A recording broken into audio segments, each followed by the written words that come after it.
led me to my mask. Um, Mm, and so it's the front and the back, and yeah. these are some of the different phrases. But the reason I did it is because um, I've kind of worn, the front of the mask so much that it's become attached. Like I can't, Mm, even when I'm with myself, like the ability to take it off has basically been wow. diminished. Um, and it's been very, very difficult because, unshaken. I'm strong. I'm happy. I'm calm. Like let the world know. Um, it doesn't help that my one of my titles is Captain Encouragement. So, wait, you're going through depression? I was like, wait, aren't you Captain Encouragement? So it's become so much Mm, that I didn't allow it to even go anywhere. So I feel this phase in my life. I'm trying to honestly remove the mask to be like, what is under there?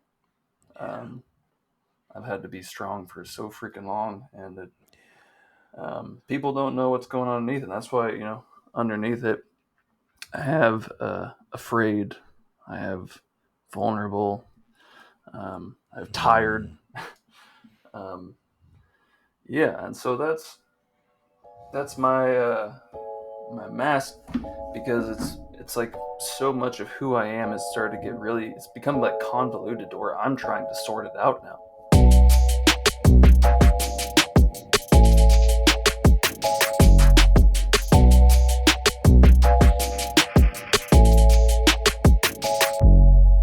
Welcome to the Taking Out the Mask podcast. My name is Ashanti Branch, and I'm really glad you've joined us. Today's guest is Nicholas Domingo. Nicholas is, man, look, I'm really excited about this episode for a couple of reasons. First of all, Nicholas is the founder of Happy Hive Studios and production. Um, he is Captain Encouragement. Not only is he that persona, but he has a organization that is helping encourage people to live their best selves. And in this episode, you're going to hear him tell you the origin stories of Captain Encouragement. Like imagine, I mean, you're going to hear it in the episode, but just imagine somebody's like thinking of a character and they were going around asking somebody to make them a cape. Like you're going to hear that journey of creating something from an idea. We talked about an ideas almost being nothing. Like, can you touch an idea? I mean, you can write it on a piece of paper. You can draw it maybe, but until you take it from the idea sphere, that's a word, right? The idea sphere and get it into something that somebody can see and join and help and become a part, then the idea is just floating around. And how many ideas have come to you that you've like put away, that you've ignored, that you may have had people in your life who didn't help to um, stoke the fire of those ideas? Maybe they actually tried to talk you out of them. How many ideas right now are you thinking about that you never went after? Maybe there's a dream in your life that you've been wanting to do. I just recently reread The Alchemist, and I think this is probably number 15. I've read it at least every year. And sometimes in a year, I may read it twice. But and why have I read this book so many times? Well, every time I read this book, The Alchemist, it's almost like it's a different book. I'm like, wait a minute, I don't remember that part. And this time, the part that actually grabbed me the most was when he was in the desert walking to the pyramids. And ironically, like there's some pyramids showing up in my life in lots of ways. Like, what are these journeys of trying new things and doing something different and figuring out the alchemy of conversation and connection and of ideas? Not literally taking lead and turning it into gold in this type of alchemy, but what about the alchemy of sharing an idea with somebody that they get it, they buy in, and then they join you for the journey? Where 1 plus 1 is more than two, where 1 plus 1 is 4, 5, 10. Like it becomes synergy where you begin to build on top of the idea that has now taken root. And so this conversation is exciting in that regard, and that Happy Hive was the organization, the company that actually helped bring Ever4 Club, the adventure game, to life. Like I was speaking with Nicholas on a panel that was done by the Boys to Men organization. And he talked about what he was doing and what he was hoping to do is help organizations take their ideas and put them into real life things. And I was like, I've been thinking about that. And then through a connection through a friend named Parth, connected me to Nicholas again after the conference was over. And I was like, hey, I got this idea, but I don't really know how to put it into action. He said, well, tell me about it. And then we really moved from a conversation to a couple of months later, a prototype showed up in my office. And then after that, the final box design came, and man, oh man, oh man, it's been amazing. And so I encourage you to take a listen to this episode. Anybody in your life who is on the wrong road. Nicholas talks about being in a place in his life where he was on the wrong road, where he was not focused and not driven into like trying to be his best self. But then he finally was like, something happened, a spark happened, and Captain Encouragement was born. And his amazing skills and talent and his artistry has shown up. And I'm excited for you to see the mask he created. If you haven't yet seen it, if you're listening to this and you can't see the video, I encourage you to go to our Instagram or go to my Instagram page at Branch Speaks and find his mask. It will be there. Like, it is an incredible mask. He's an artist. So you should imagine an artist is going to create some art. And he definitely did that. And he talks about the idea of the mask being sometimes so tightly attached to our face that it doesn't want to come off. Even when we make the decision that I want to take it off, and how quickly it comes back, how quickly we find ourselves doing the same behaviors over and over again when we said, I'm not going to do that anymore. I'm not going to pretend like I'm not feeling things. I'm going to talk about it. But you know what? Boom, those old patterns come back again. And so I highly encourage you to share this with any young person in your life who is trying to figure it out. Maybe there's an older person in your life who's trying to figure it out. Anybody who you think could benefit from a dream that has been called into their heart, into their life, and maybe they're having a hard time listening or answering it. Maybe today's episode you can share with them. If you haven't yet liked or subscribed or give a comment for our podcast, we ask you to do that. We're approaching episode 100. Our team is trying to figure out what we're going to do for episode 100, and we got some things in the works. But more than anything, there is more people who we're talking to. We're having conversations with more men around the world, around the country, about these masks, and I'm excited for them, and I'm excited for you, and for anyone else who is trying to figure out, can men talk about these things? Yes, we can. I think we want to. I think we need to. And if you're paying attention to what's happening in our world needs us to too. Take care. Thank you for being a part of this episode. And if you have not yet made a mask, you can do that at millionmask.org anonymously. Nicholas and I share our mask publicly, but you can do it anonymously. And maybe there's someone in your life who you want to invite to make a mask also. Thank you for being a part of this movement with us. We'll see you soon, folks. Enjoy today's episode.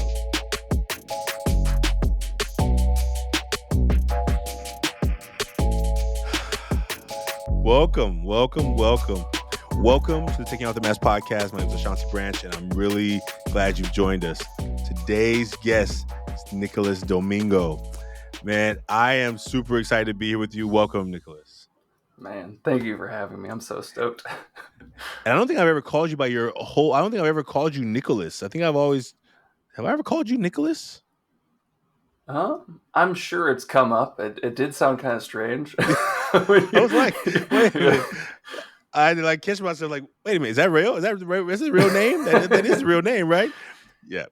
Good to see you, man. It's Nicolandro, actually. It's like, wait, what? How did that happen? I literally, as I was saying, I'm like, wait a minute, I've not said this name before. And I realized I'm usually calling you Nick, right? And I don't call you your full name. So thank you. I want to thank you for being on the show. How do you want us to address you here today? Well, I mean, it's you, man. So Nick works. No, it's your show. It's your we're you and I are in this space, like, so however feels the best for you, that's how we address you. Well, how do you introduce yourself? That's okay. Well, all right. So I do introduce. I knew it was going to start this way. So I do introduce myself as Nicholas, but keeping it non-formal because it's just conversation between us, man. I think Nick. I'll let you decide. It's gonna be Nicholas. It's gonna be Nicholas. All right, That's how fair it's enough. gonna be. I just realized maybe we jump into conversation so often. I don't know that I Mm, ever say your name often, right? I say it in my mm-hmm. mind, but it's written out. Like so. Anyway, I was just like, oh wait a minute, this is to introduce you. I'm so glad you're a part of the show today. Man, I'm so excited. I'm so excited we finally got to make it happen. And man, I keep saying it, and I will keep saying it. It's wonderful to see your beautiful face, man. It's You too, bro. Oh, you too, bro. I'm excited for this journey. I'm excited to for what we're about to do and see. And guess what? You as a guest get to introduce yourself to the audience, tell them what you want them to know about you, tell them all the pieces that feel right to share, and then we'll jump into the mask. And I'm so glad to be for us to take this dive together. heck yes. All right. Well, awesome. Well then, set the stage. Smoke in the background. Lights draw from the bottom. Introducing. I'm There it Nicholas is. Domingo. It's a show. See, it's already on. You're already on. uh, so I'm Nicholas Domingo, executive director of Captain Encouragement Superhero Youth Program, teaching kids about anti-bullying, teamwork, and leadership. Founder of Happy Hive Studios and Production, a multimedia production company that helps people take their ideas and make them real, from physical to digital and everything in between. Also, we're rolling out a new high school youth program this year, Circumstance versus Potential. And I'm also currently working on a book that is almost finished called Henry the Hedgehog is in a Hurry. Um, I've dedicated my life to making an impact and trying to serve the world however I can. Yeah.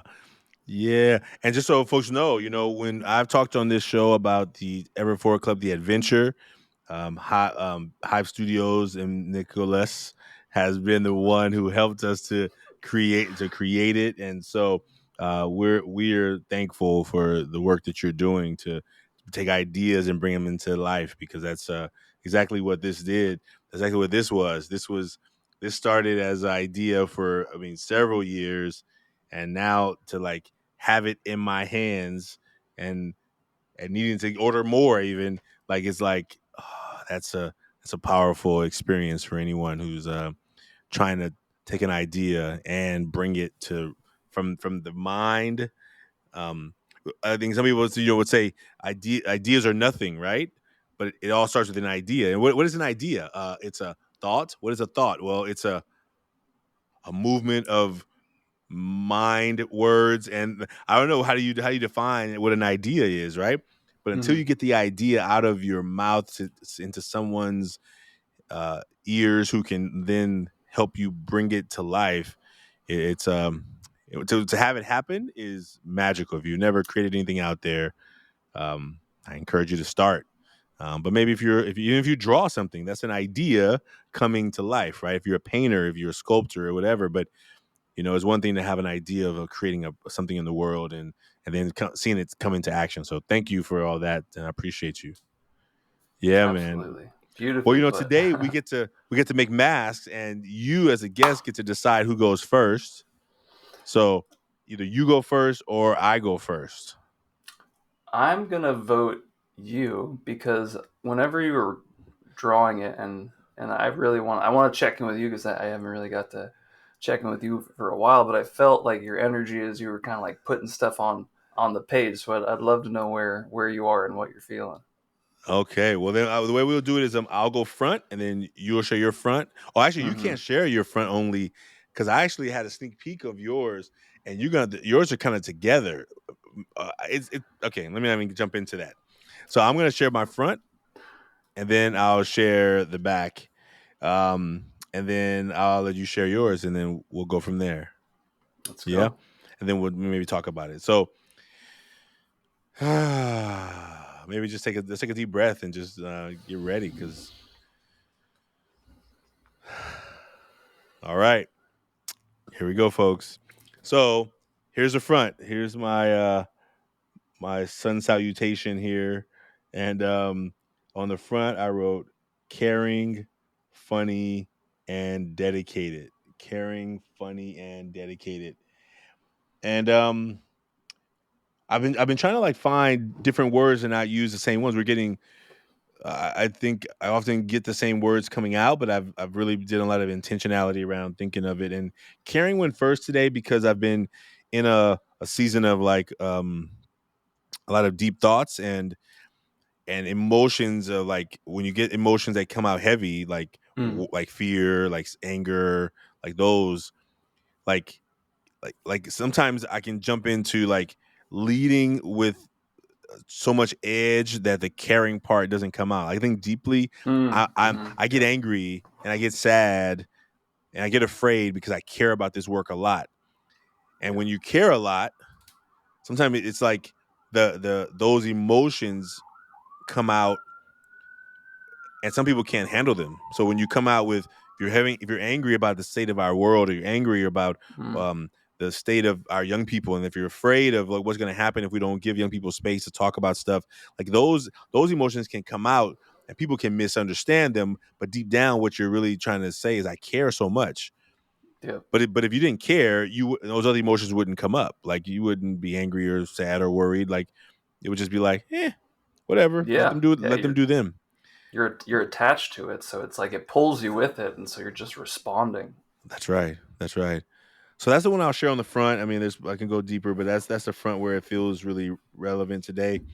And the back, man, I think this is a new word that I have not used on the back. I put Mm, overload, worried, and I put my brother. And and I think they're very connected. But I would say the overload right now is just organizationally, lots of going on, lots of growth and opportunity for us as an organization, and lots of pressure to keep it together. Right? I think like and I think the pressure is also to like to keep the image that it's all together. And I think I have to push myself to like tell the real story of the ugly, the not fun, the difficult, the hard parts, because it's hard. And I try and mm, be a person who shares both. And sometimes it's hard to share either. It's hard to share good news. It's hard to share bad news. And sometimes I go on silence. And I realize I've not posted it in like a week. And I'm like, I don't want to share the bad news. I don't want to share the good news. Get so overloaded in yep. the thought. But right now, my brother is going through it. My brother has it's Mental Health Awareness Month, and my brother he has schizophrenia, and he's I saw him last night, and it's just not good. It's just not Dang, man. good, and so it bothers me, and and I've been like trying to like keep focused on work and keep focused on the stuff that's important to me. But also, I have this person who I really love and who's and to watch him when you watch somebody in substances and who is not only does he have a mental health issue, he has a proclivity, he has an addiction, or I can't tell that he has an addiction, but let's just say he finds himself in substances often, Yeah. and I would say it's probably an addiction, and I would say it hurts to see it. It hurts to see it. It hurts to Yeah. watch it. So when I see people walking down the street who are in their own world, my heart goes out to them because I see my brother, and my brother has a family who loves him, and Yeah. he has people who care about him, and it's not enough for him. So he's but the addiction is so powerful, and I know about addiction too. So I think Yeah. uh yeah, though those are the ones that stand out to me in this present moment of what I share on the front and back. So yeah, man, thank you. Thanks for asking Man, me to go first. that was that was something, man. I feel you so much on everything that you touched on. So thank you for that's I know the closer you get to your immediate family and the heavier, like you even were talking about before, like how much you care about the Yeah, world in this general sense. But then whenever you yeah, start getting in your household, yeah, like it's like uh, and you want to be, because I can relate to a lot of that, because a very similar situation, and you want to be mad at the person, but it's like, but you're mad at the addiction because yeah, the addiction's a disease, and it, yeah. yeah, man. Thank you for sharing that, and I'll send you all the love and spirit bomb form. All right, Thank you, brother. I appreciate it. I send you feel it. all the love. Yeah. Thank you, man. I appreciate you. Um, Well, I was like, I'm gonna share my Mm, mask, because it's really to follow in the vein of what you were saying about kind of you want to keep things like everything's going good. Everyone like here is how good things are, and I think that kind of led me to my mask. mm, And so it's the front and the back, and yeah.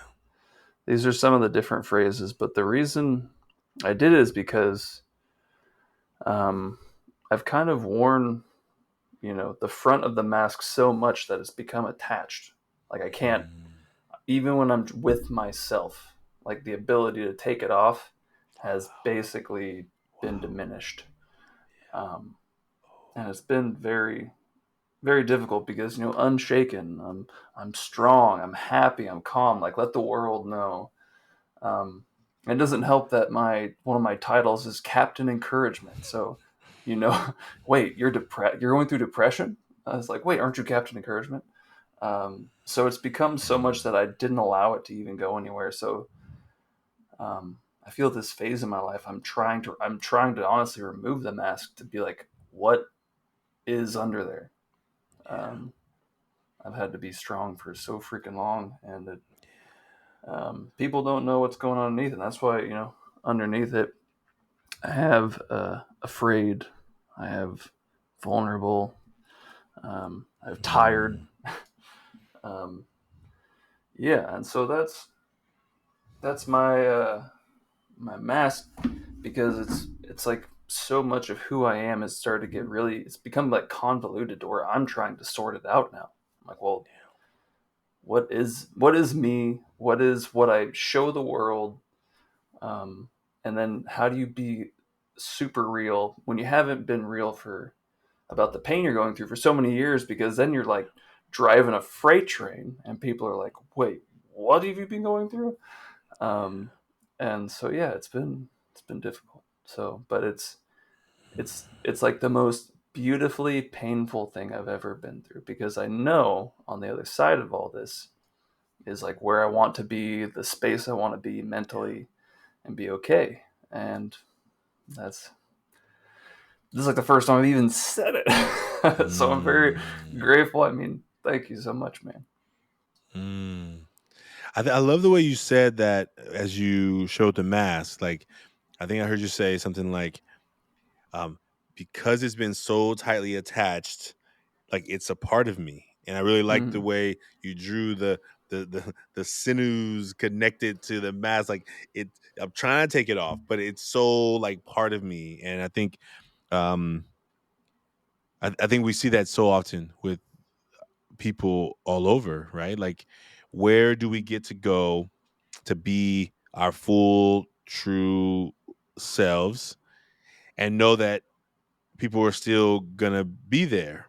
Because I think that if mm, we knew that people would still be there, we would just be ourselves. But if we are worried about to let them know this, to let them see this, that they would then disappear, leave, like yep, think less of me, like whatever the worry that comes behind it, whatever yep, I'm worried about, then I end up wondering maybe I can't be myself anywhere.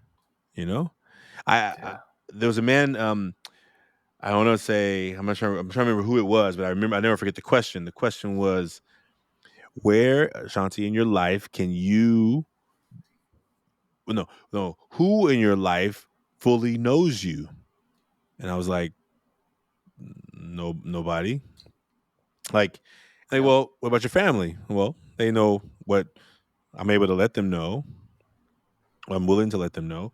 What about your men's team? You've been on this men's team. You do this work, healing work. You've been with them for 12 years. What about them? I said, well, yeah, they know a whole lot, probably a lot more, but yeah, still no. And he says, well, mm, where are you fully known? And I'm like, nowhere. And the question he asked next was yep. the question that really hit the hardest. And it says, do you think it's possible to be fully loved if you're not fully known? Like what? That was a oh Man, man, and that's where it hit me in the right in the emotional solar plexus, right? Like What? Okay, wait a minute, wait a minute, wait a minute. I'm not trying to be fake. I'm not trying to be deceived. I'm not trying to, but how much stuff am I just worried that somebody can't handle? And so it's Mm, better for me just not to talk to them about it. I think it's the same thing with our young people when we talk about how they feel. How do you feel? I'm good. I'm cool. I'm fine. And we know that what they mean and what they say are probably has some deep disconnections from it. Like, oh, I'm fine. What does fine mean? Well, there's so much going on with fine. There's so much that fine means, and I think, our new shirt, the new shirt we have, and I wish I had it with me, but the I've been really sharing this image everywhere. These middle school students wrote. We talked to them about this idea that when you say, "Are you fine?" Like, what's going on for real? And they were like, well, because I don't want people to worry. I don't want people to bother them with my stuff. They're not really asking. They don't really care. Like, I don't want to worry them about me. I don't want them to. I don't want to make them to be a downer in the group. Like all these mm. reasons of why they say I'm good, cool, fine, or okay when they're not. And they made this image, and I'm hoping, I don't know if it's gonna be able to pick up on the screen. Um, so it says I'm Oh fine. man. See, I'm fine. But as you get Yeah. a little closer, as you get in closer, you will see all the things that Yep. fine actually mean. Wow. And That's I wonder, incredible. oh my gosh. So we just made a shirt. We just made a shirt with this image. These are middle schoolers. Like middle Yeah. schoolers get it. So, and I think these middle schools are going to help the rest of people and these adults get it because, listen, just because I say I'm fine, it may mean more. Yeah. And I think that's what I'm hoping that we get to do with this movement. That's was the work you're doing, the book. I'm so excited for kids to read about uh, Yeah. the hedgehog, right? Yeah. Like the idea of like talking about emotions in a healthy way, that you're supposed to talk about them. You're supposed to find, and guess what? Unfortunately, some adults are have a hard time being able to talk about them, Yeah. and so Yeah. And therefore the kids have a hard time talking about them. And I think that those are the places where we have to like continue doing the work. yeah, and it's I mean, I've over the years I've just started to realize like we for me and I'm assuming for a lot of people is you set out to do the work in the world that you most want to do in yourself. And these are like things I want to be there for the kid version of me who Mm. was who was being bullied, who was being called overweight, who all these other things. I want to like I remember in the most stressful time in my like life, I wrote Henry the Hedgehog is in a hurry because Mm. I was in such a hurry and I was like, I at least have to turn it into something and then Hmm. I'll get the message. Yeah. Um, yeah, it's just kind of I think we're still trying to solve our problems in all these different ways because I think every person has like a keyhole that is to their like true being, or various ones that are their heart, their mind, their soul, their well being, and different things. It's going to take different programs. It's going to take different moments in movies or lines in a book that hit you and change you to your core. And I think it's going to be just as a species, we're doing it. We're moving forward, but it's the blanket of I'm fine. It's a way of ending the conversation and a way of silently continuing to battle. Yeah. Silently continuing to battle. It's a Thank you for saying it that way. Let me ask you this. I mean, there's not really an interview, but I have a question. Just as you did your check-in, um, how, where did Captain Encouragement come from? Like, where did that come from? Like, Hmm. Well, or it how? was Yeah. it was like a variation of things that brought about Captain Encouragement. Um, Thank you for that question. Uh, Hmm. I I think I got bullied through school for being overweight and for various reasons. Crooked teeth, a bunch of issues with like family. What kids will find things essentially that they know it's like, oh, that's a trigger. Let me poke that. Yeah. Um, and then I started to lash out hatefully and ragefully, and then I started taking out on other people, and then I essentially became everything I hated, which was I became a bully. Hmm. Um, and then I found lifting, which is a way of enforcing this power for me, a way to get stronger and bigger and further this, like I'm bigger and stronger than everyone, therefore I have control, I have power. These are like the key words for my existence at that time. And then I was like, got into cage fighting. I was a football player. At one point I had like a spike in my face, and I wore a really thick dog chain just to let people know, like, I'm dangerous and I want to hurt people. Like, just like, and on the inside, this little kid version of me, like my authentic self is like very compassionate and caring. And so the further I pushed into this, hurt people emotionally, physically, whatever it was, the more it hurt me, and the more it spun me out into this being. Um, and then shortly after, like I think 20, I had a subarachnoid brain hemorrhage, that like changed everything. It shifted the course of my life, and I like woke up, and they're like, "Oh, you can't do anything, like any physical sports. You can't do any of this." And so I had to like rediscover who I was, and after years of like discovery, I found like, oh wait, I care about people. Like I love people. I want to make the world a better place. And I'm like, wait, if this was my like truth, how did I get to that big giant angry guy over there? And then when I tracked it and I found the sequential, I was like, well, it kind of started in school, and like the the various micro lessons you learn from being around people. You're around your parents, you're around people, you're around movies that create narratives for how your belief system is shaped. And there's all these things that kind of shape you as a human being. And I'm like, wait. So we're like handing off, like for me, I was like super into games, into movies, and there's a bunch of narratives in film and in books that teach you how to exist, consciously or not. And I was like, well, what if there was a superhero who could counter cultural norms, cultural ideals for how to handle a violent situation and not just like pummel their way back, because that might not in real life, whenever you pummel someone back, you go to jail. And so there's like this long list, and I was like, you know what? I felt everything in my being when I thought up this idea. I felt everything just kind of line up and say, you're going to do this or you're going to die trying to do it.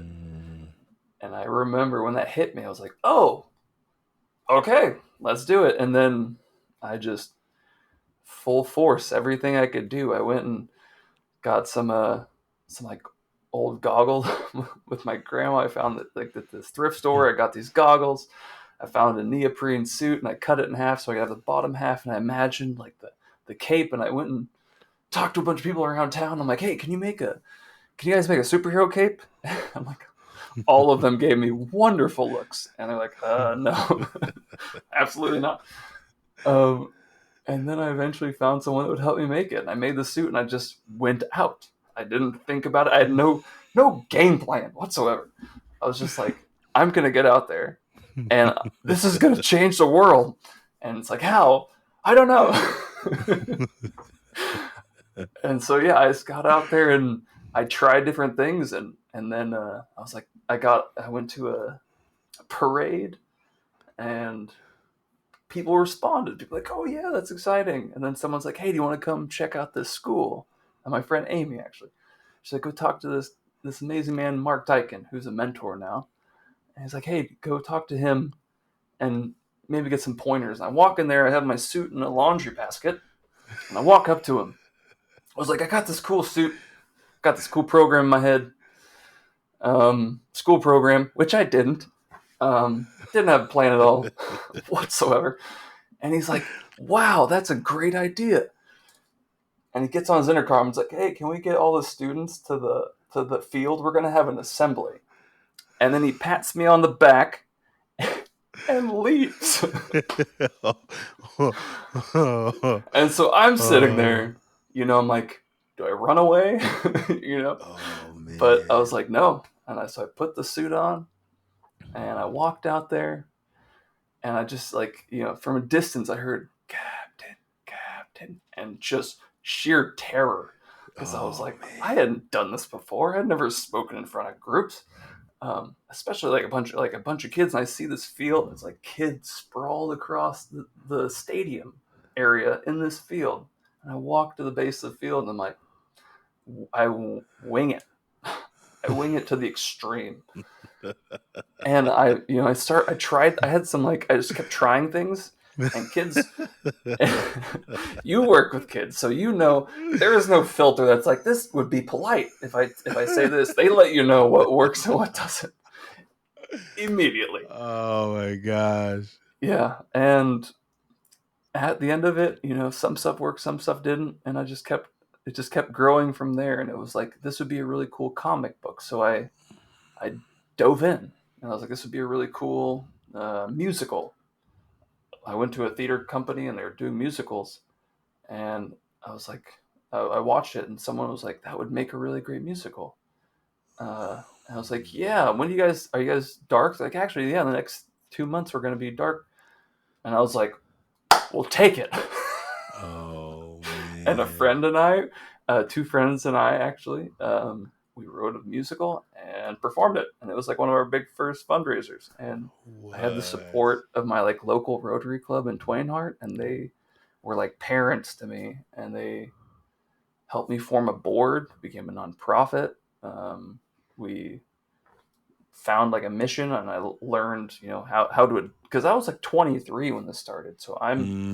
I had come from like this rageful nonsense to crazy trying to find self-actualization and peace, to like, I'm still a confused kid. And then they're like, Mm. they help whip me into shape with like, this is how we do this is how we do that. And they guided me along the way, and it honestly introduced me to like so many amazing things in my life, the things that I Mm. dreamed of that I got to accomplish because of that vision for better, longest answer ever to a question. But Fantastic. the but it was because I wanted to change the narrative, because if we're not changing like one of the inputs in the beginning, the outcome will never change. So I thought, Mm. if we shift that golf swing in the beginning, as is like the analogy used with like success, is you move it that micro inch in the beginning, at the end of that path it goes so far in a different direction. And we just Mm. heard amazing story after amazing story of kids' lives that were changed, and parents' lives that were changed, just because we were there. Mm. And so, yeah, and it introduced me to my wife. Um, Wow. and so now I'm, married to my two boys, and the program, through that I got to work with my now wife Candace and my boys Ethan and Aiden. So That's amazing. it's a very long Oh answer, man. but No, that's not a long. That was a beautiful answer. That's actually that. I'm glad. Thank you. I mean, I wish you. I mean, I imagine there's even more in that journey, because that's like 17 years ish, right? it's only 7, because when I 7. met 7 years. So I met Yeah. my wife and her two boys, who are, now my two boys. I got to become dad, and Nice. that was 7 years. And I met like some of my best friends in the world, some of the Oh. greatest people yeah, through that, like that work, I got to meet incredible people. I met Parth, who introduced me to you. And Yeah. so everything has like been this, like, Parth is an amazing friend. All these other people, like Yeah. these amazing friends in my life, are because I took that leap to just make the world a better place. And through it, it taught me a lot. And it was like, I wanted to work on myself, but I didn't know how. So I figured I would do it Mm. for other people. And through that, I got Mm. to learn all those lessons. So it was like, I cognitively know the lesson, because of that work. Say, can you? Do you know what you just said? Can you say that again? You you just said something quite like, okay. You said a lot of amazing things. You said, well, this is what I heard. I didn't at the time know how to work on myself, so I thought I would work on other people while I find like that is so powerful, to be able to, in a space of like, I'm just trying to figure it out. I'm trying to give. And I imagine when the movie gets made, right? You're gonna see the kid at the thrift store with the goggles and the friggin' uh, wetsuit that you cut in half, and you're like, I've never worn a wetsuit. Like, it's like all the things of people like saying, no, Yeah. I can't help you make a cape. What are you talking about? No one makes capes, and finding that first. Are you still in touch with the person who made the cape for you? The first cape. Oh yeah, that's Oh, that was her name's Helen. It's Helen oh, Sylvester, and yeah, I went to her and she was like, "Yeah, let's do that." so, oh, and that's she so made awesome. suit number 2 and suit number 3. Like Oh, yeah, that's awesome. I didn't know this story, yeah, and I'm glad other people get to hear about this story because no matter where you are in the journey, you can change, you can pivot, you can just say, I'm gonna yeah. stop right here. Okay, I'm on the wrong road right now. I'm gonna stop. I'm gonna make an adjustment. I don't may not even know where I'm going, but I know that I got to make an adjustment from where I am, and then the trajectory. Excuse me. As you talk about the idea of like the trajectory from of a golf ball, right? Like a Mm-hmm. like the little bit of change like changes everything, right? The Yep, one little micro change on that side, as it gets built up and built up and built up, it takes you into a whole new place. And I am so excited to hear and witness this story. man. That's and it's I've talked with you a lot, and it's your journey as well because it's these moments that shifted us. Like you're Yeah. going from teaching and the different things that you want to do. Like wait a second, or even before teaching, like you went to school to do this specific thing, and Yeah. then you're like this will do it, and then you're like well I actually want to help out here. Like wait, I didn't sign up for this, Oh and man. then you build this thing, and it was these micro changes that you're like nope, your Oh, intuition is like, we're going places. we're going, and we're it's pulling you there, right? Yep, yep. Do me a favor. Stand by right quick. Stand by 1 second. Hey, sorry about that. I never had to ask for a hold, a pause in the middle. Ryan will have to edit that. It won't show up in the show. But I was like trying to find this one picture when you start talking about the character and you start talking about like just starting with something. Like I had this picture when I was a first year teacher and I had it on the wall somewhere, but I can't find it. Where it was like I left engineering, like thinking I'm cool. I had like a piercing in my eye. I had like, I had like shells in my locks. I was like That's so the, awesome. the the cool first year teacher, and then I have these kids in my class who were like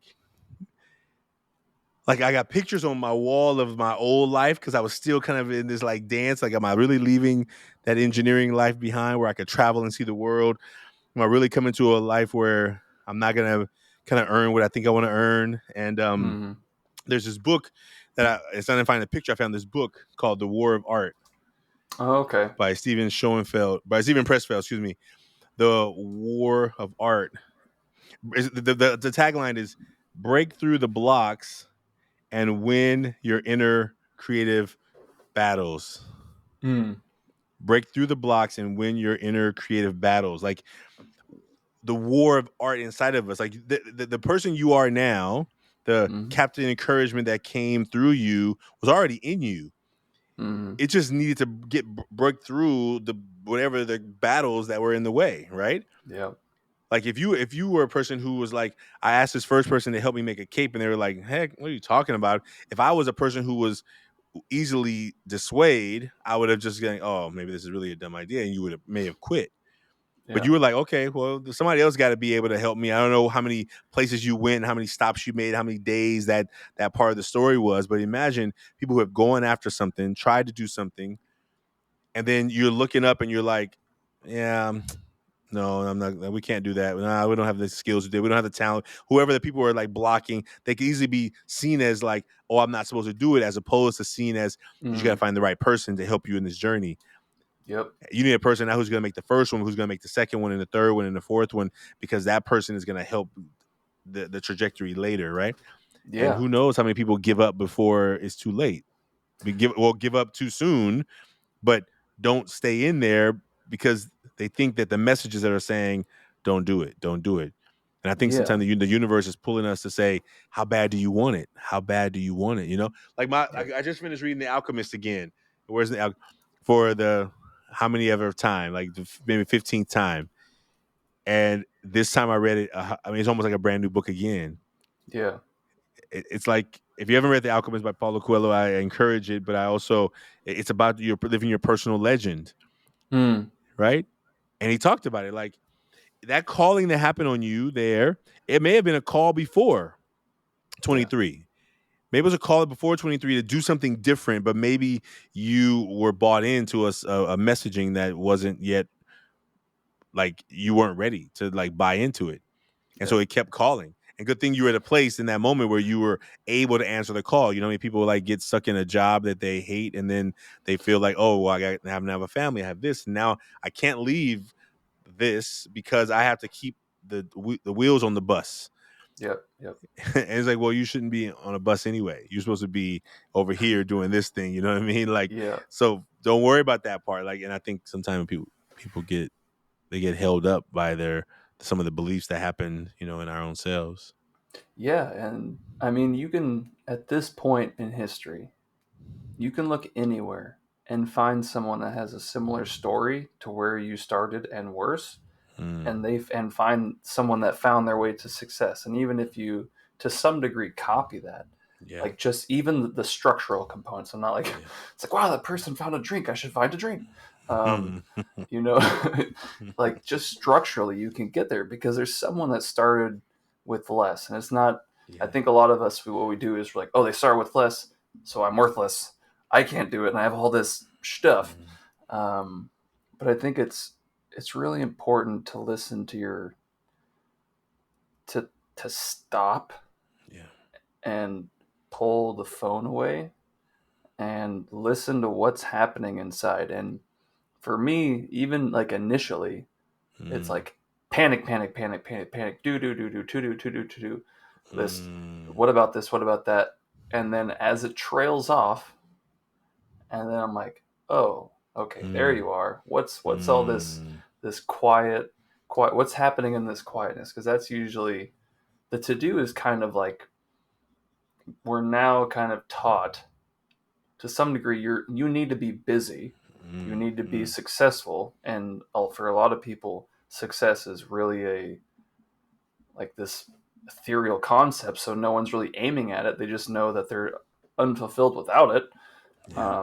So there's like success. It's like, well, what do you want to do? I don't know. Yeah. Yeah. And Yeah. it's really it's really hard on people because they like, I need to, I need to. And I struggle with this regularly, so I'm not going to speak of it as I'm like so far beyond this. I still fight this Mm, every day, but this need to validate your existence. Like I need to validate my reason for why I exist on this planet. And mm, there's all these subcategories of as a father, as a husband, as a my job, as my work, my artistic endeavors. And like that's why I've been very fortunate with my wife and boys. Like they know, like I can be honest and I can be real. And like, this is a bad day. I'm having a bad day, guys. Like I'm real cranky, especially right now. Like I'm doing the bodybuilding training right now for that show in 10 days. I'm real cranky, and I'm like, guys, I'm sorry. I'm really cranky. I'm real short on food right now, and those don't mix with me. Um, but yeah, it's a lot of people are like, it's just trying to validate something. And I think we're just bombarded every day with like, oh, this is what a happy life is. Like, look at this like money thing that we have, or look at this, I built this 9-figure company and blah blah blah. And it's just finding your true passion. And these words have been spoken so many times, but I feel like mm. it was like within the last 2 or 3 years, and I think because of COVID, it like Yeah. hit me like a train. Mm. It was like, you can know these words, that's cool. It's like, That's well, right. now I need you to actually understand them. Be blessed. I'm Yeah. like, oh, Yeah. yeah, You can know it, but then you don't know it. yeah, But you don't understand. Yeah, like how often do people get into that place of knowing but have no idea why? Yeah, I'm mad. Well, why are you mad? Well, I don't know. mm, I just know I'm mad, but I don't understand really why I'm mad, and so therefore you just stay away. Like whatever the piece is, like like this is what I know is true. Because mm, if for our young men, when I talked to some young men this morning earlier, we talked about how we use anger and the yeah, idea that like the piece, the clip we watched was about this idea of, are you an eruptor or are you a stuffer? Mm. Right? Are you an Yep. erupter? Or are you like we all deal with it in some way? Like you're gonna be an erupter, and people. He said, He said, I laugh at the erupters. I laugh. I make fun of you. I judge you. You know why? Because I'm not an erupter. He's like, Mm-hmm. I'm a stuffer. And so Yeah. when something goes on, I just stop and I look at, and people will even ask me, "How are you doing? Are you okay with this?" I'm like, "I'm fine."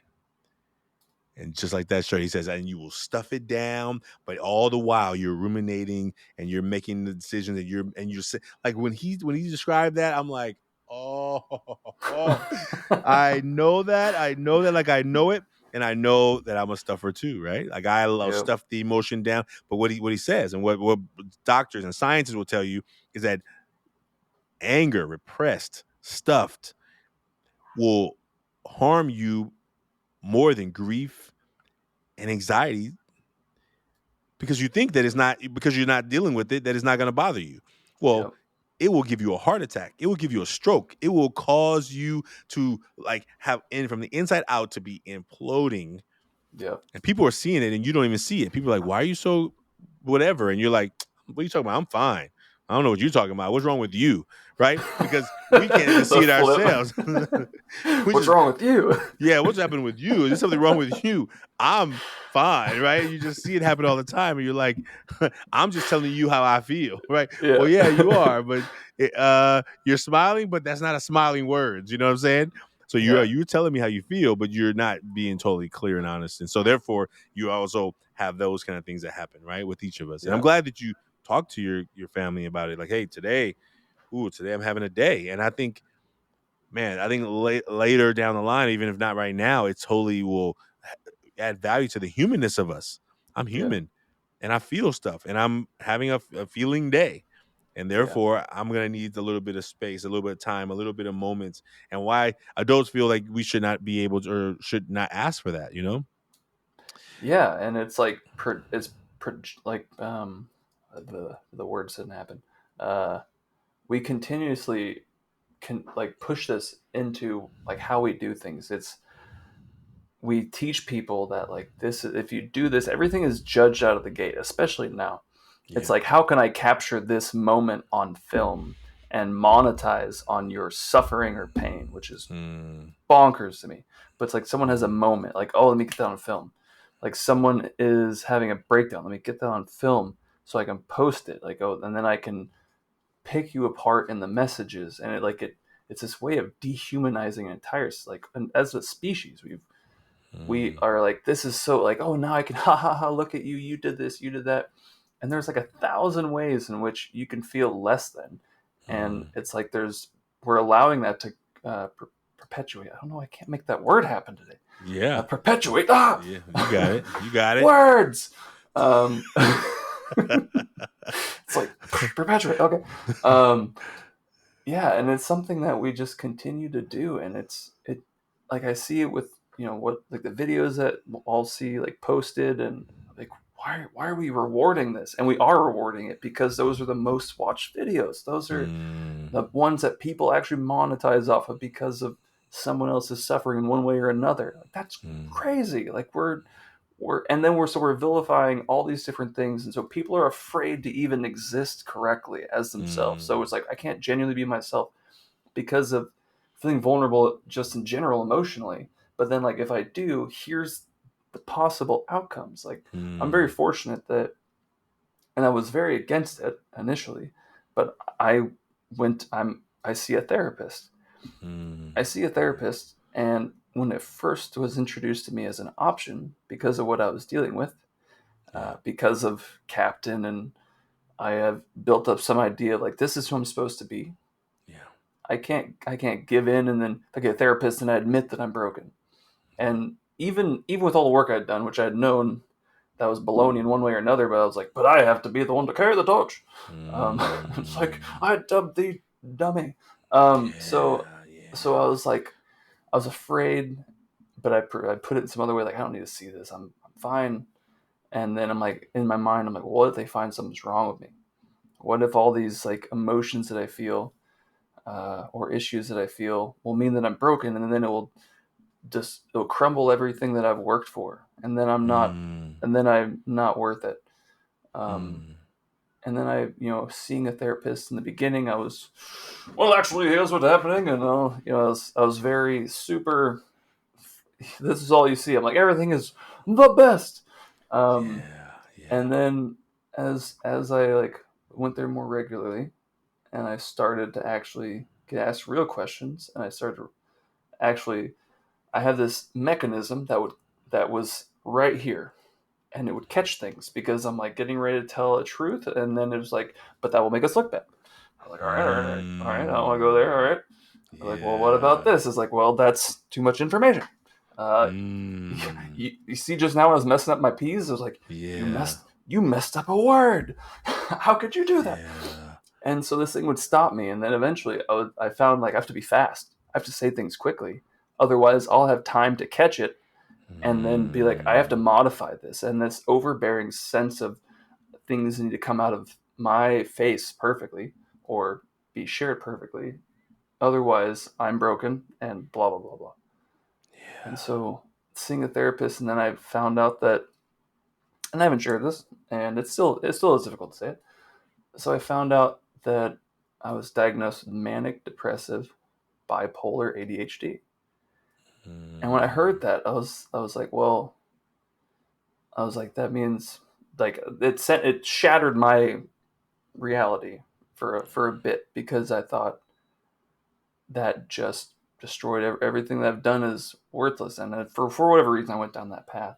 Yeah. Yeah. Um, and it was, instead of seeing it for the beauty of what it is, which means that I can take steps to actually dealing with it, and these are chemical things that I deal with. I was like, Yeah. why do I have these high highs, and why do I have these shifts into low lows, and moments can shift how I feel, Yeah. and I and even saying it just now, I was afraid, but I was like, I better say it fast or it won't make its way out. Mm.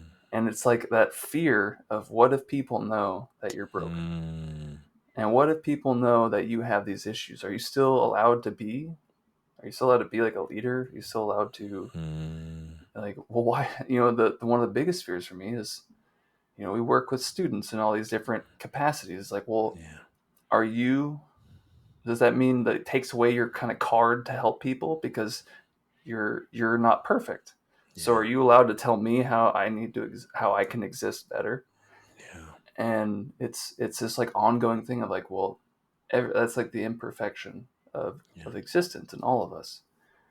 And it's really been, I recommended it before, but for other people. Yeah. I was like, Yeah. oh yeah, that's a wonderful thing. Like, hey, would you like to do that? I'm good. Yeah. But Yeah. eventually I got to it, and I listened, and I showed up, and going regularly, I get to speak some of my truth. And I was like, wow, I had gone so far into, like, some of the things I've told you, Yeah. I say in my presentations and my speeches. Yeah. So I built these speeches where I got super raw and super deep, and shared so much about my truth and my being and my pain. And I turned it into almost like a museum for people to see. And then Mm. left it alone. I was like, well, here it's, I put it out there. I dealt with it. I've said it. Yeah. And then so I was like afraid to even go back and deal with it. Like I solidified Mm. these pains I went through. Yeah. And I was like, well, I've dealt with them, haven't I? And I found out, no, no, you haven't. Mm. And so I've had to go back and, take my pain off of display, because that was part of, people like, wow, you've been through so much pain and struggle and strife and all these other things. Yeah. And I took it back. I'm like, I'm gonna heal and deal with what's actually going on, instead of saying, guess what? I went through our family. This happened to my family, and these Yeah. traumas, and these suicides, and all these things. Yeah. And I don't know how I got on this tangent, but I'll keep going. Um, so Mm. Thank so you, it bro. really, it was just the realization that we are imperfect, and Yeah. that's totally fine. Yeah. And especially if you're a leader in this space, and I guarantee a bunch of leaders are checking your stuff out, because you're an incredible leader, and I love so much of the work that you do, and you do with Oh, such such heart, man. Thank you, bro. And it's like you're allowed to be human, and even if you human a whole bunch, you're not Yeah, broken. that's right. Yeah. And Man. First of all, thank you. Thank you for that. Thank you. There's a couple of images came to my mind as you were talking. As we've had a lot of creative conversations where we go and we started having these visions, right? But I had a vision when you said something a minute ago, when you said, like, when you talked about therapy at first, you said, but I'm captain, right? And mm, I remember the way you said it and how you said it was like really powerful. And I was like, I wonder why don't other therapists, why don't other superheroes go to therapy? And I realized, well, if you think about their movies, mm, they have moments where they're talking about what they're feeling, what they're going through, right? Like, like yeah, Superman goes up to the freaking wherever he goes to, and he like goes into little caves, and then people talk to him. Like, whether they're memories or whether they're whatever they are, like he mm, consults with, like, he doesn't just keep it all in here, right? yeah, Like he's super strong, right? He knows his kryptonite. He knows what it looks like. He knows it's trying to stay away from it, but he also knows that when he gets to that moment of like, I don't know what to do anymore, he goes and consults someone else. yeah, And I think we often have gotten to a place in our society where we're like, oh, I'm an independent. I did it all by myself. I'm self-made man. I don't need mm-hmm, nobody. And how often do we end up finding that that is so just a beautiful story, but also not always accurate, yeah. right? And And we've elevated that in society. Like that's the goal. You're yeah, independent of your family, of your friend. Like you made it, and for that's whatever right. reason, that's the I made it. And I wonder if I did go do a study. I'm actually, this is making me very interested. What if I go did a study of superheroes and find out how many times in let's say a movie example. I Mm, don't read too many comic books, but let's say a movie. Are they having a conversation about what to do? mm, Like, where they're having a conversation where they're not like just by themselves, like, I am going to. They go consult someone. They go to wise counsel, right? Like, I think about, mm, I'm not even gonna, people who love comic books and love superheroes are gonna be mad. I don't know all the names of these people, but like Wolverine, when he's struggling, he goes to talk to the yeah, dude, right? He talks to the old dude, right? yep, And maybe he's not old, but he looks old, right? And he talks to that dude, and he says, "I'm gonna know whatever I'm gonna do. I don't know." And he gives him some counsel. He doesn't just yep, go and operate by himself. He tries to, and he realizes sometimes he gets pulled back, right? Somebody that yep. Magneto or whoever it is like, I'm making up these names, right? He's like, No, you're "Get right. back here! You're about to make you're about to make a mess. Come back over here. What are you doing?" Right? Because Oh yeah. sometimes he wants to operate in his own, and he has to realize, I need to go to counsel. I need to hear from counsel. And sometimes those people are real people. Sometimes they're people who have come before us, who are giving us some inspiration and some words of wisdom. There's people who have spoken to us before that we weren't listening to then, and now they have to Mm-hmm. repeat. They're repeating what they said, and you're like, "Oh, I remember my grandmother, my grandfather, my uncle said that once before." And those messages get replayed in another voice, in Mm. another body, because they're trying to say, "I did tell you this before, but you weren't ready for it, and now let me help you be ready for it. Let me help you hear it now That'd before be you yeah. before you throw it all away."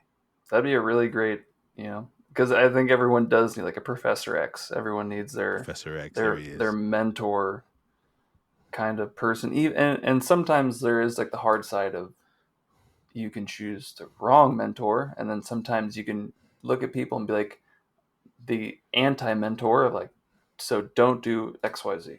That's right. That's And right. I think too often we because even when Superman's talking to people, it's like it's after he's been obliterated when it's like, all right, well, I think I'll take some advice. Or like the vigilante who is like, I'm just gonna go run in here, guns blazing, blah blah blah. And sometimes they win, which Yeah. isn't a good lesson Yeah. Yeah. because they just jump in and they're on their own, and we are like, oh yeah, the cowboy vigilante, wild wild west who takes no prisoners and does blah blah blah. And we're like, yeah, that would be nice in some world where we didn't have emotions and there was no like they if you only exist for an hour, I'm sure that's fine. Like, but we exist for longer than an hour, That's so right. more That's things right. accumulate than just a backstory vignette, and then the actual like, oh, here's the movie, and then end credits. Like our And lives then, are longer than that, oh so man, more things compile. that's right. That's right. That Oh man. So now you got me thinking about that. And I think that's what we talk about a lot in this work. But I mean, what would it look like to know that we had a place? When you said that mechanism, when you also talked about that mechanism that like that blocks us from being authentic, right? Like, Mm. nope, that's gonna make us look stupid. Nope, that's gonna make us look. That's gonna nope. That's like, and how often? And today in my workshop today, I was those young men. Most of them didn't want to talk on the screen. I was like, well, send it to me in the chat, you know. And so some of them sent me a message in the chat, which was really great. And Mm. most times they did not know how to say it, but they put it in the chat. It was just to be directly. So it was like some of them had words, they had feelings, they had thoughts, and they had no way of knowing how to navigate them. They had Yeah. bottled them up so much. And I think the more that we can find ways of like giving younger people, I mean, all people need it, but hey, let's Yep. start with the ones who can who are ready to listen to some alternative ways of thinking, you know? Like, you know what? Yeah. Let's not keep it to yourself. Let's not bottle it up. Let's not stuff it, you know. Mm. And I think that if we can do that, man, we're gonna you are changing the world. I'm excited about your book coming out. I'm excited. I've already, I don't know how many copies I bought, but I bought some, and I got You some did. stickers coming, and I got Thank some. you so much. I'm in the fan club, you know what I mean, and I'm excited about the next project that we get to work on together. But I also think that maybe this idea of what would it look like for that mechanism to like to we see the mechanism. What if we put in a visual on it? Like, Mm. hey, I want to tell you that I'm feeling, and with this mechanism, it's just like it just it like sucks back. No, Yep. no, no, no. Like, you know, it's like this voice out here, this invisible Mm. force Yeah. mechanism. We call it the mechanism, right? This invisible Yep. force that is like a 5 second delay. So as we have said it, it's like, oh no, we can't say that, and then we get a chance to change it. Like, oh, we pull that one back, and then we're like, I Yep. guess I'll just say it's your fault. Yep. Yeah. And that Like, mechanism always has friends with it. And those are the mhm. reasons. The friends are like the mechanisms like bam, and it's like, I can't believe you're gonna do that. What about this and this? By the way, this is Mhm. gonna happen. You're like, okay, you're right, that would have been stupid. And that happens enough times, that mechanism's not even gonna have to work because you're gonna be like, yeah, no, I'm good. I'm not sharing Yeah. that. Nope. Yeah. Yep, that's right. And then it gets to take it. Oh, and then one day you let it down. And I think young people know that they probably have let the guard down, and they said something, and they were like, "Oh, that's why I never tell anybody anything ever." Yep. Because as soon as you tell somebody something, then they can do this to you. And then the Yep. mechanism gets more strength, right? It gets more strength by the proof, because life is complex and difficult, and people don't always honor the truth. But I know that when in the mechanism gets woken back up, oh, see, I thought, Mm. you know, I'm like what we're gonna create something. I already have a feeling it's gonna be we're gonna create something that's gonna be absolutely superb, because I can already feel it happening, man. I'm Listen, in it. how about this? You've mentioned a couple of the projects. Tell people, is there anything last thing you want to say? Because I think we could talk forever. We have had longer talks than this, but I want to thank you for being on the show today. Thank you for sharing your story, brother. I want to honor you for speaking your truth, and I thank you for being willing to share your truth with the folks out in the world, and to know that they're not alone. And I want Thank you you, to know man. you're not alone, and I want you to know that I'm always here. And so I appreciate you, and I hope that this is just another conversation in the mini that will uh, see you doing the thing that you're going to be doing the best at in the world, and me being able to do the thing that I feel like I'm put here to do. That's part of our work today. Absolutely, man. Thank you. Thank you for Thank you. having me, man. Well, how about you tell folks how they can follow you, find you if they want to like get one of those books pre-ordered or something? Tell them where they can, get information, and we'll put all this in the show notes. But please let folks know how they can stay connected with the work you're doing. Absolutely. So you can contact me via email because I'm a millennial and I didn't put up the site yet. So happyhivesp@gmail.com. And then all of our social media handles are at happyhivesp. Um, and our program we're rolling out this coming fall is Circumstance versus Potential. And then a show that's in the works, but I can't tell you about it yet. Just know that it's happening. Um, and by the way, Ashanti, I want you on my show. We'll make the episode about building this project. It will be beautiful. All right, all right. I look forward to it. Cool. Well, man, I'd say that's it, man. I love my family, my boys. Ethan, Aiden, and my wife Candace. Oh And man, I love you, man. I appreciate all that you're doing in the world, and I know you do a thank you. lot of a lifting up of other people, and know that I'm always here to help in that capacity for you, because you pour a lot out of your cup. So I appreciate all that you're doing Mm. around the world. So Man, I love you too, brother, and I appreciate you for being a part. Thank you for being a part of this ever forward journey. Like, you are a part of our journey. Like, there's no way of where we are today. There's so many pieces that I'm still continuing to learn and grow from you. So thank you, and I hope this won't be the last. no, Right it on. won't. We got Well, this. folks, if you look, you got to meet Captain Encouragement today, and you got to hear an encouraging message. If you think this conversation, if you know a young person who is trying to figure it out and like, if you feel like they're on the wrong road, maybe they're not, but maybe they are. But share this episode with them. Maybe let Nicholas's words inspire them to think deeper than the moment and take a step. Begin the trajectory of changing the long-term mission, even if right now in this one step is a little off. And we hope that you will go and make a mask. Maybe they will make a mask. You can do that at millionmask.org. And we look forward to you being a part of this movement. Thank you, everybody.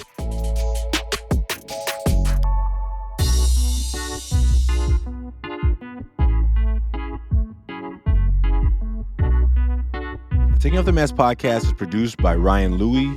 Editing, videography is also by Ryan Louie. Graphics by Kelly Wong. And a special thanks to the team at Ever Forward, Vanessa Cortez and Kevin Romero. And I'd like to thank everyone who's been a part of the creation of this podcast. As we hit this 1-year anniversary, we hope that everyone who's been a part knows that they're a part of the Taking Off the Mask experience. And we look forward to you being a part of it as well. If you liked what you heard today, please like, subscribe, and share. And we look forward to us continuing to offer conversations that matter. Take care. See you soon.